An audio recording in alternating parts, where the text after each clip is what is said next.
رب اشرح لی صدری ویسر لی امری واحلل عقدۃ من لسانی یفقہوا قولی۔ السلام علیکم ورحمۃ اللہ وبرکاتہ۔ سورۃ الکہف میں ہم نے کیا لرن کیا یا اس کے کیا لیسنز ہیں، اور ہمیں اپنی لائف میں کیسے اس سے فائدہ اٹھانا چاہیے اور کن چیزوں کو فالو کرنا چاہیے۔ سب سے پہلی بات تو پروفٹ محمد صلی اللہ علیہ وآلہ وسلم نے فرمایا تھا کہ سورۃ الکہف پڑھنا کیوں ضروری ہے۔ سورۃ الکہف جب ہم پڑھتے ہیں تو فرائیڈے کو پڑھتے ہیں، جو کہ ہمیں پروٹیکشن دیتا ہے ہر قسم کی شر، فساد، فتنہ سے، اور it protects you till the next Friday.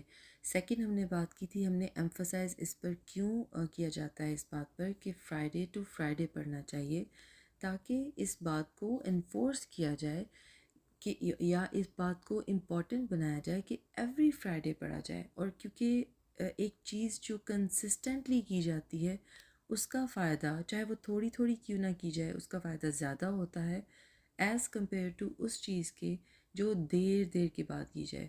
For example, ایک چیز آپ پڑھتے ہیں، اس کے بعد کچھ سرکمسٹانسز ایسے آتے ہیں کہ آپ وہ چیز نہیں کر پاتے اور آپ مہینوں بعد کرتے ہیں، تو ڈیفینیٹلی اس کا اثر، اس کا نالج یا اس کی جو ریفلیکشن یا لیسنز آپ کو یا جو بھی اس کا بینیفٹس ہیں، وہ آپ کو ویسے نہیں ملیں گے جو کہ کنسسٹنٹ لرننگ سے ملیں گے یا کنسسٹنٹ کام کرنے سے ملیں گے۔